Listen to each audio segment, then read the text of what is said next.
Welcome to Topic A, everyone. I'm Gary Perna. This week on Topic A, I'm joined by State Representative Gary Knowles. We're going to talk all about some very key pieces of legislative that's going through the House and even the Senate right now, how they affect local volunteer firefighters, and much more. He's also proposing a bill to shrink the size of the legislature. We'll talk all about that coming up on Topic A only on WYLN when we return.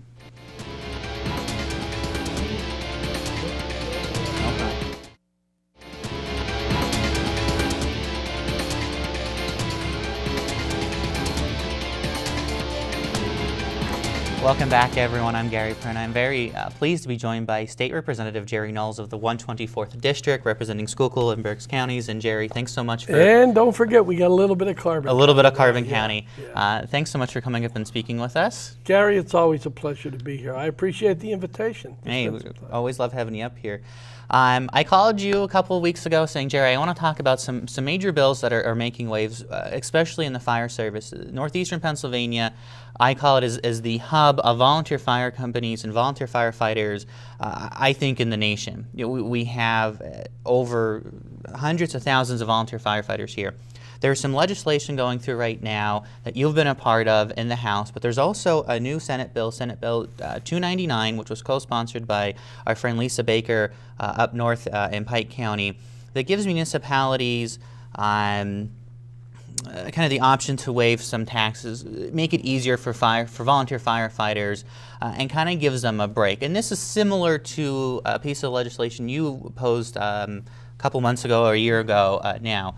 The similarities, and what do you think of the bill? Well, Gary, first of all, I want to thank you for your volunteer service. I know that you're an active volunteer firefighter, and I ran myself. That, you know, I was a what's the term they call us, beeper heads or whatever they call us, but I did that for about 35 years as an active volunteer firefighter. It was always something that was near and dear to my heart, as I know it is with yours. Yes. And I thank you for your volunteer service.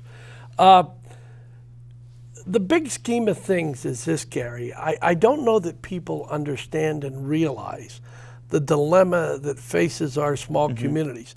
I went to a conference in Schuylkill County probably 2-3 years ago, and they were talking about volunteers and volunteer firefighters and emergency medical service providers, and they came out with information that I found totally shocking. Now, and that is that if the decline in volunteer firefighters continues, that if it would continue at the current rate, that by the year 2020, we would have no more volunteer firefighters. Now, that's not going to happen because of guys like you that have a passion, and you know, we know that you guys are always going to be there. But local governments need to be reminded. And I was a mayor. I was I was county commissioner. I was a councilman.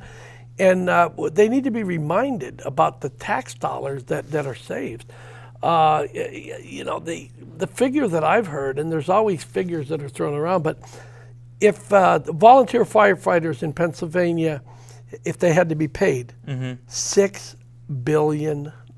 Yeah. That's $6 billion. Now, that would have to come from local taxes. And, you know, the taxes in all of our small communities, you know, currently they struggle to make budgets and make ends meet, and it would just be devastating. So I certainly commend Senator Baker for her legislation, and basically what that does, it gives local municipalities the option. So it would be their decision in the end, and that would be to waive the EIT, the Earned Income Tax, okay? And it needs to be meaningful legislation. What I mean by that is, sometimes we talk about giving volunteer firefighters a $10 registration opposed to what they pay today.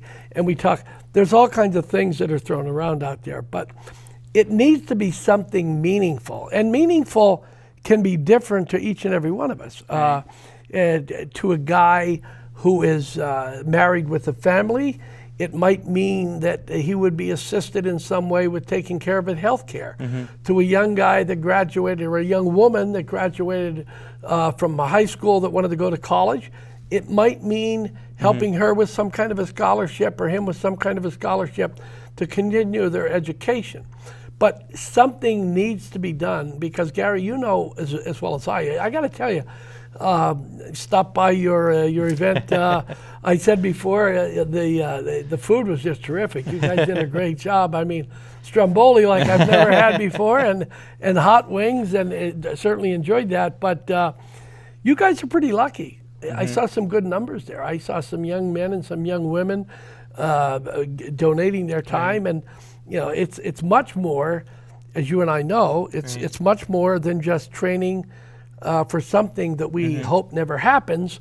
But then you've got to raise money to make sure that your engines are well equipped and that you have the equipment that's necessary today to fight fires. But we need to continue to move in that direction, and we need to really, and I can see it in Harrisburg. It's happening because of Senator Baker and the legislation that she's introduced. So we need to be creative, and we need to think out of the box. Now, there's also, you introduced a bill, the tax credit bill for employers that would let employees leave work for fire, and also something that I've been watching very closely, bill to allow merged fire companies being able to collect their fire grant after they have merged. And that's becoming a very hot topic now, because we're to the point where some fire companies are saying, well, we only have 10 guys. This company only has 5 guys. This company may only have 15.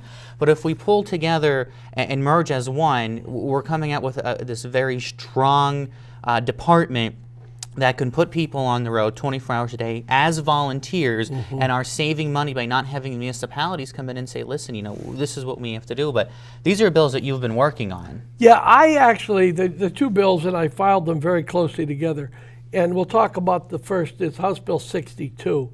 That particular piece of legislation deals with the $30 million grant program that we are all aware of. And when we talk about mergers, Gary, it has to be something, it has to come from the fire departments and the fire companies themselves, as is happening in your situation. Right. I don't think it's, I'm giving away any military secrets when I talk about the fact that Keystone, McAdoo, and Tresckow are looking to merge. And I commend you for that, because, and I'm at South Warder in Tamaqua. I've been there since I was of age to join, and there's a lot of pride in these local fire companies. So when 3 companies, when 3 companies decide that they're going to merge, I commend them for that. We've got to make incentives for companies to merge. Okay, and House Bill 62. Basically what it does is that when we talk about the $30 million grant program, there's a portion of that, generally we're talking with the fire company, $15,000, $12,000 a year, which isn't really a lot of money, but it's certainly helpful, okay? Excuse me. And currently, if 2 fire companies would merge, okay, then what happens is for 5 years, they will continue to get those 2 portions of $12,000 or $15,000. Okay, in the case if it would be Tresckow, McAdoo, and Keystone, currently they would continue for 5 years to get $15,000, $15,000, and $15,000.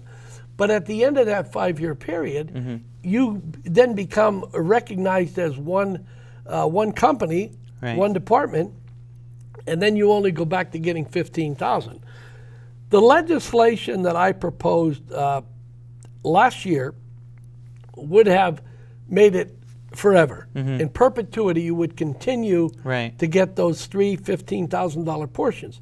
That's an incentive. That's an incentive. Or it certainly isn't the way it is now, or the way it was before the 5-year thing. It was there's no incentive to merge. You know what? So the legislation I introduced originally was that it would be forever. In some discussions that we had with the Pennsylvania Fire Institute, it was decided, rather than making it forever, let's go from 5 years to 10 years. I agreed to that. The legislation passed the House, and unanimously. It passed unanimously. It went over to the Senate, and it sat in the Senate. But I expect that we will move it along, and we'll get it back over to the Senate again. The other piece of legislation that you talked about before we talk about that, I want to take a short break because I don't want to interrupt the thought process halfway in the thing. We'll be right back. We're going to talk more with Gary Knowles about wonderful legislation that's in the House. We'll be right back.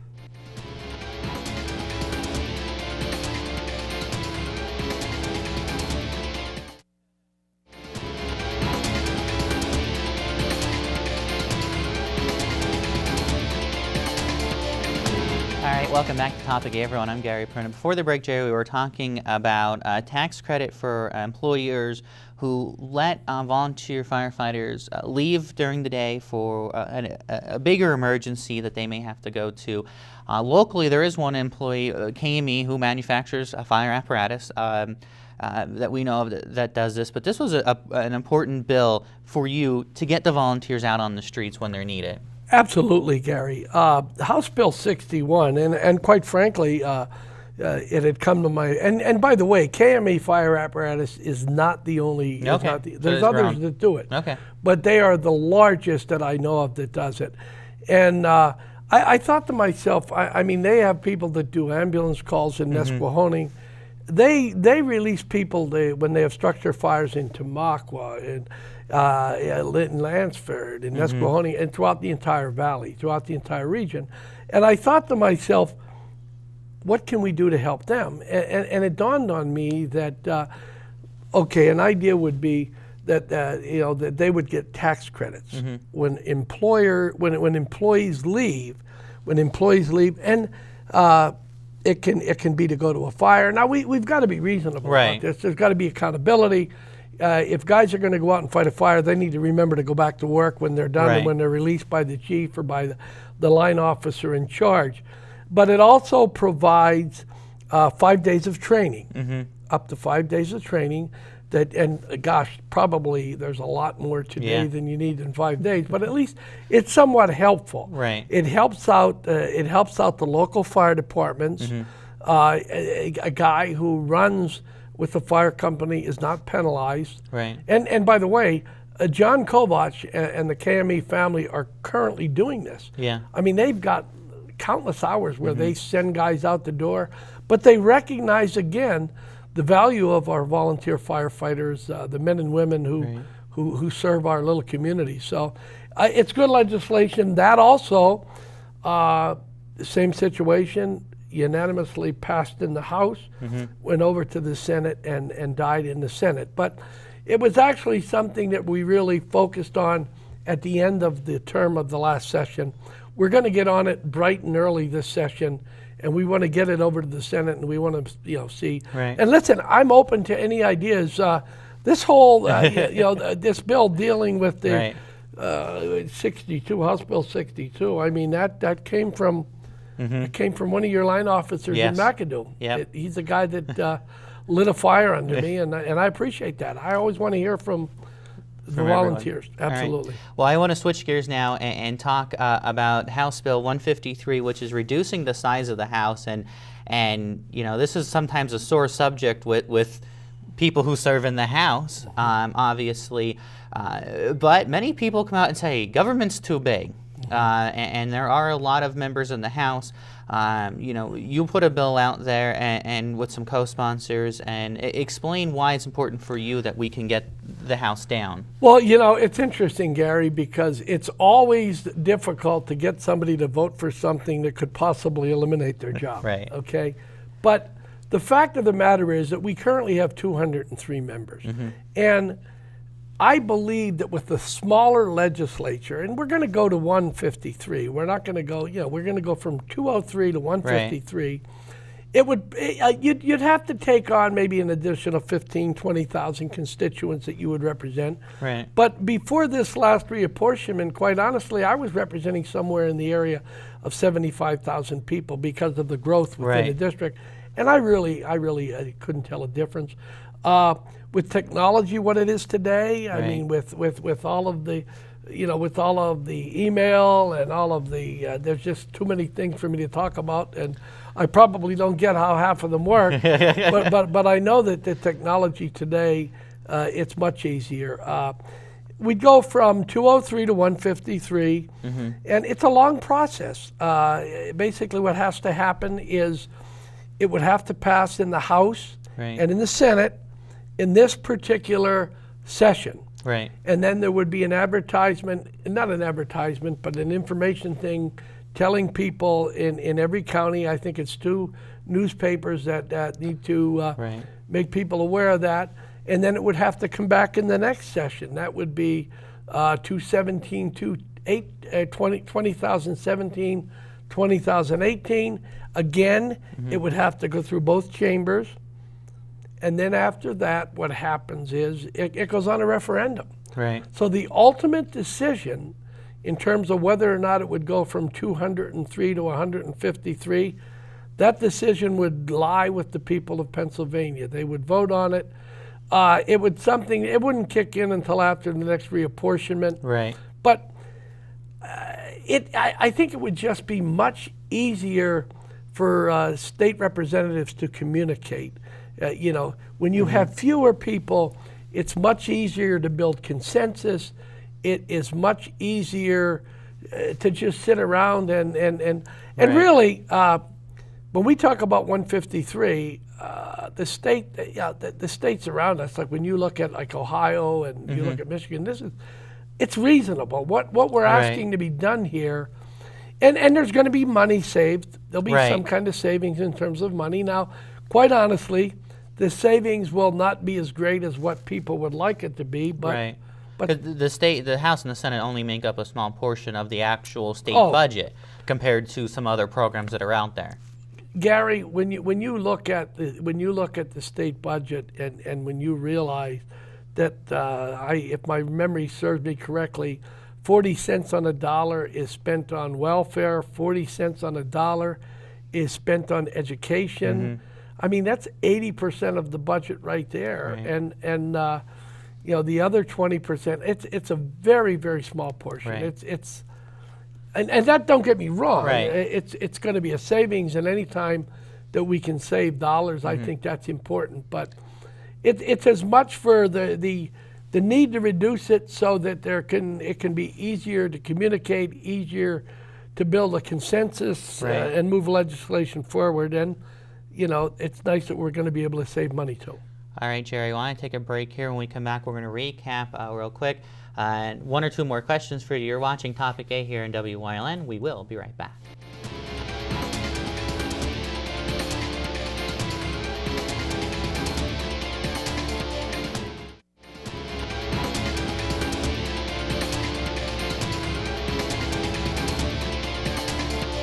And welcome back, everyone. We got about 4 minutes talking with State Representative Gary Knowles, and something that's been a hot topic for many months and many years here in the area is, of course, welfare fraud. State Representative Tara Tuhill has talked about it. Senator Dave Argall has talked about it. He's actually passed a bill. We saw a pilot program come out of it. You also had a House bill on it to make it more of a building up a help instead of collecting it and collecting it and collecting it. Talk a little bit about your bill. Well, the bill that I've introduced, it basically, and I think it's very logical, very common sense, and it's kind of interesting because they already tell me that what I'm trying to do is not legal, or the lawyers, and hey, let the lawyers fight about it after we pass it. But I honestly, for the life of me, cannot figure out why people who are walking around with access card should not be prepared to take a drug test. Right. There's so many different businesses that do it when you go out for a job. I don't think it's too much to ask. I know that Dave Argall's bill, there was a pilot program in Schuylkill County, and quite honestly, there were some issues in terms of people. Right. Now in his case, it was done. It was done with felons who had been convicted of drugs, with some kind of a drug violation. Right. My legislation says that if you are on welfare, that you need to be prepared to take a drug test. And I know State Representative Tuhill said if you see welfare fraud going on, call her office, and report it, because we get phone calls here at the TV station, and people are saying, I can't believe I saw this and I saw that. you know, a lot of people say there needs to be more accountability with that, and your bill would bring that by saying, hey, you need to be prepared for this. There absolutely needs to be more accountability. I mean, there's part of the welfare budget goes to people, senior citizens. Part of it goes to people with special needs. Right. We have an obligation to help those people. Right. Nobody wants to see their dollars cut. We want to be sure. The people that drive people like you and I crazy are people that are abusing the system. You know, I've been behind people in stores, and I see them pull out that access card, and then I see them leave, and they go out and they get into a brand new car, and I'm just thinking, like, why aren't you working? Why aren't you working? And well, I think we need to stay on top of it, and I would agree with Tara. Tara's doing a great job down there, and this is an issue that I know that she has worked on very hard also. But I would agree with her. If anybody knows of any welfare abuse going on out there, let me know. I'll be glad to, forward that information to the proper authorities. All right. Well, we got a minute left, Jerry.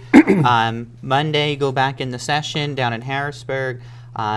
Real quick, the House and the Senate are now in Republican control. The governor's house is now in Democratic control. A lot of reaching over party lines, working together. It's going to be done in Harrisburg. Well, I always tell people, if we get Tom Wolf, the businessman, we're in good shape. We will be able to work some things out. If we get Tom Wolf, the union leader, we're in big trouble. We've got some major issues. We're dealing with pension. We've got a $50 billion pension thing. We're dealing with liquor privatization. There's discussion about more of a severance tax on Marcellus Shale. So there's a lot of hot button issues that we've got to deal with, and then we got that nasty old budget. Yep. You know, and we'll be hearing about that. Oh gosh, we've got. We've been very lucky over the course, not very lucky, we've worked very hard, I should say, over the course of the last 4 years. We've had on-time, balanced budgets, hold the line on taxes. We need to continue to do that. We got to do this again. All right. We'll have you again, Jerry. Thanks so much for joining us, everyone, on Topic A. I'm Gary Perna. Remember, this is where the community and the community leaders come to talk. We'll see you next time on Topic A.